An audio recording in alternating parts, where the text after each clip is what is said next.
और गौतम गंभीर मुझे ही ऐसे लगता है कि जाहिर बात है जो जो पार्टी आजकल इनकी है गवर्नमेंट में, उन्हीं के वो बंदे हैं, उन्हीं की तरफ से उन्होंने जो है वो इलेक्शन भी लड़ा था। तो जाहिर सी बात है कहीं ना कहीं पर्ची डंडे तो चल सकते हैं। तो मुझे ऐसा लगता है कि शायद इसी वजह से इनको इंडियन टीम का हेड कोच बनाया गया। बाकी कौन सा बड़ा कोई तीर मारा हुआ उन्होंने, क्यों 8-8 10-10 साल से वो कलकत्ता की कोचिंग। तनवीर अहमद साहब का ये कहना है कि गौतम गंभीर एक पर्ची कोच है। उन्होंने बोला कि जिस जो है वो पार्टी से जो गौतम गंभीर जो पॉलिटिक्स करते थे और इलेक्शन भी लड़ते थे, उन्हीं की हुकूमत है आजकल। गौतम गंभीर एक पर्ची है और गौतम गंभीर का कोच बनता नहीं। तनवीर अहमद है। अब उन्होंने कहा कि जी गंभीर जो है वो पर्ची है और उसको उसका हक नहीं था कोच बनने का।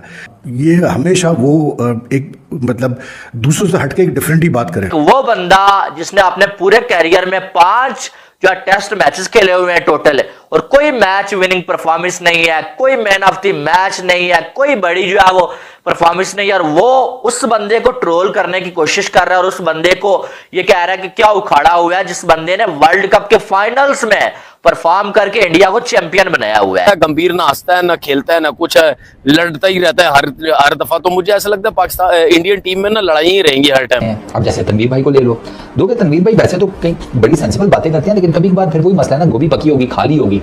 अब वो ये कहते हैं कि गौतम गंभीर ये पर्ची है। जितने मेरे इंडिया से भाई देख रहे हो, मुझे ना एक बात बताना, ये तनवीर अहमद के अंदर कौन सा कीड़ा है जो इसको हर दफा पीछे से जो है वो फोर्स करता है कि यार बड़े दिन हो गए तूने इंडिया के अगेंस्ट बात नहीं की, और इलॉजिकल बात करता है। मैं ये समझता हूँ कि वीवीएल लक्ष्मण को पाकिस्तान इंडियन टीम का हेड कोच होना चाहिए था, क्योंकि जाहिर सी बात है वो बी टीम के साथ काफी टाइम से वो हेड कोच थे।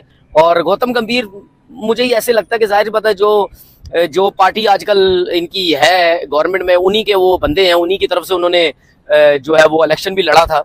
तो जाहिर सी बात है कहीं ना कहीं पर्ची डंडे तो चल सकते हैं। तो मुझे ऐसा लगता है कि शायद इसी वजह से इनको इंडियन टीम का हेड कोच बनाया गया। बाकी कौन सा बड़ा कोई तीर मारा हुआ उन्होंने, क्यों 8-8 10-10 साल से वो कलकत्ता की कोचिंग कर रहे हैं या कहीं वो कोचिंग कर रहे हैं। मेरे हिसाब से बहुत बड़ी नाइंसाफी हुई है वीवीएल लक्ष्मण के साथ, क्योंकि वीवीएल लक्ष्मण जैसा प्लेयर उसमें और गौतम गंभीर में जमीन आसमान का फर्क है। वो टेक्निकली अच्छा player, performances wise natural talent, क्या प्लेयर, एटीट्यूड भी जबरदस्त, बंदा भी जबरदस्त, मतलब कूल इंसान, सबको लेके चलने वाला। वो लड़ने वाला है। गंभीर ना हंसता है, ना खेलता है, ना कुछ है, लड़ता ही रहता है हर दफा। तो मुझे ऐसा लगता है पाकिस्तान इंडियन टीम में ना लड़ाई ही रहेंगी हर टाइम। तनवीर अहमद शायद भूल गए कि वर्ल्ड कप में गौतम गंभीर की परफॉर्मेंसेस क्या थी। वो भूल गए कि वर्ल्ड कप जितवाने में गौतम गंभीर का कितना बड़ा रोल था। एक वो बंदा जिसने अपने पूरे कैरियर में 5 जो टेस्ट मैचेस खेले हुए हैं टोटल, और कोई मैच विनिंग परफॉर्मेंस नहीं है, कोई मैन ऑफ द मैच नहीं है, कोई बड़ी जो है वो परफॉर्मेंस नहीं है, और वो उस बंदे को ट्रोल करने की कोशिश कर रहा है और उस बंदे को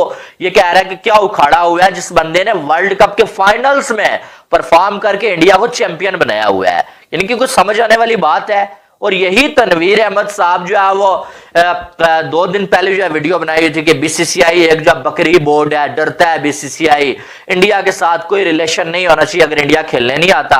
और आज ये जो है वो $1-2 के लिए फिर इंडिया की क्रिकेट पे बात कर रहे हैं और जो गौतम गंभीर के हवाले से बात कर रहे हैं कि गौतम गंभीर को जो कोच नहीं होना चाहिए। तो इसने हद ही पार कर दिया। गौतम गंभीर और तनवीर अहमद का आपको बताया कि पहले भी एक बार जो है वो पाक भारत टाकरे मैच में गौतम गंभीर और तनवीर अहमद की मुंहमारी हो चुकी हुई है। और फिर गौतम गंभीर के ऊपर तनवीर अहमद ने एक ऐसा एलिगेशन लगाया, गौतम गंभीर की डिसरिस्पेक्ट किया, इंडिया की डिसरिस्पेक्ट किया। तनवीर अहमद, वो तनवीर अहमद जिसका मुंह लोटे भर गया है, लोटे के आगे वो जो छोटी सी सुराख नहीं होता, उस जैसी शक्ल है ये तनवीर अहमद की। इस बंदे ने अपनी जिंदगी में पाकिस्तान की तरफ से 3 से 4 मैच खेले हुए हैं, और ये बंदा उठ के जो है वो अब्यूज करना शुरू कर देता है, कभी रोहित शर्मा को, कभी विराट कोहली को, कभी इंडियन टीम को, कभी बीसीसीआई को, कभी किसी को, और विदाउट एनी लॉजिक, जिस चीज में कोई लॉजिक नहीं पाई जाती।